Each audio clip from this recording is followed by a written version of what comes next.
On Saturday, a Taliban suicide bomber killed 103 people and injured 235 in the Afghan capital, Kabul.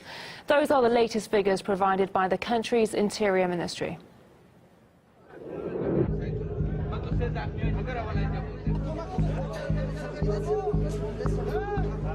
I have a store near the site of the blast. When the car blew up, I fell to the ground. My brother was injured. I took him to hospital, but it was already overwhelmed. So I put a bandage on my brother's wound and took him to another facility.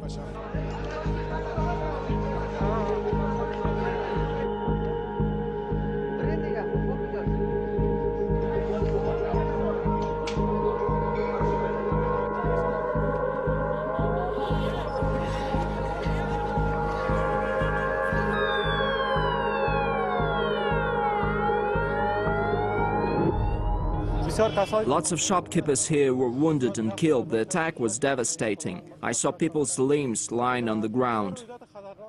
Saturday's bombing in Kabul is the deadliest terror atrocity in Afghanistan since a truck blast in May last year, which claimed 150 lives. And this comes as part of a recent upturn in violence that's caused much bloodshed. On Wednesday, armed militants attacked a Save the Children office in the city of Jalalabad. Moments later, a car bomb exploded outside the premises. 6 people were reportedly killed and dozens more injured. ISIL claimed responsibility for the attack. In France, prison guards who've been striking over conditions have agreed with the Justice Minister's plan for improving security in jails. Some of the demands made by the prison staff have now been accepted, such as housing 1,500 radicalized inmates in special units. The nationwide 2-week strike began after an increase in violent attacks by inmates on staff. One of the hotspots in the protest is the Fleury-Mérogis jail near Paris. It's the largest in Europe and holds almost 4,000 people. It's also used to monitor potential or suspected terrorists. Among them is Saleh Abdeslam, who faces trial over the 2015 Paris terror attacks. And as staff walked out in protest, clashes erupted with police outside of the prison.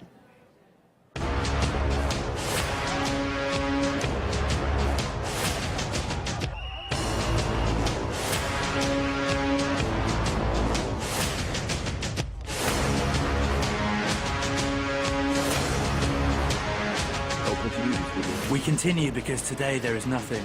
The few things that have been announced by the Chancery and the trade unions, the staff have rejected entirely. We're blocking everything. We're blocking the prison of Fleury. We will block all of France.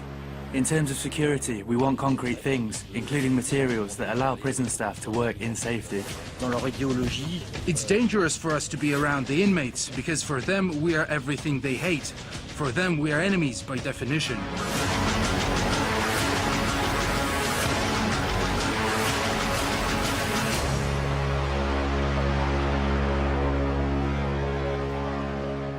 The protests were triggered by a scissors and razor blade attack by an inmate, which left 3 prison guards injured. A string of other incidents followed, the latest of which left 2 guards needing hospital treatment. Some of the attacks were reportedly carried out by radicalized prisoners.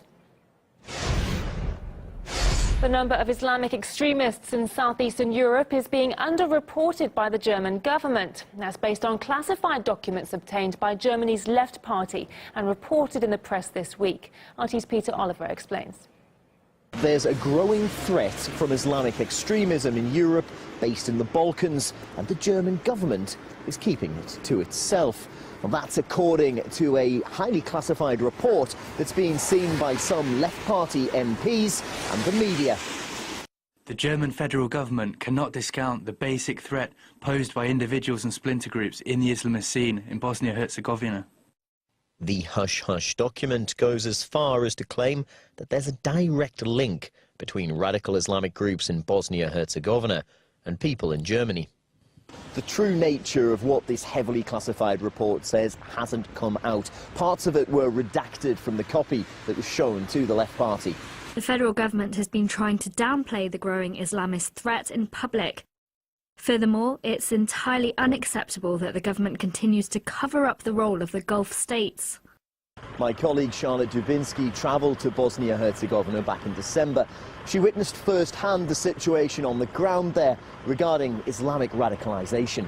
The local imam is telling me that some of the residents have joined Islamic State. There are people who went to Syria and fought on the side of ISIL, but we tried to stop them. It looks like an ordinary sleepy village, a few houses nestled between the hills, not how you might imagine a cradle of terror. The local imam says he fears for his life after speaking out against those who joined ISIL. These radical elements are always unpredictable. These people prayed with me, they ate at the same table as me, and they want to shoot me.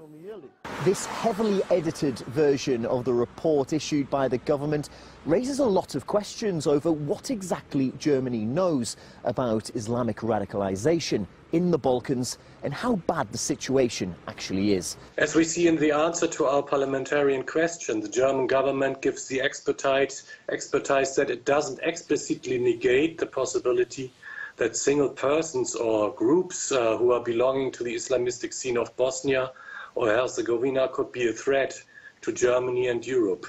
But in the same time, the government denies to speak about the financial transactions that are provided, for example, by the Gulf states or Turkey to the Balkan states, as well as the sending of imams by these states. In contrary to the German Secret Service BND Bundesnachrichtendienst, the German government tries to hide the fact of growing danger coming from Islamistic groups from the public.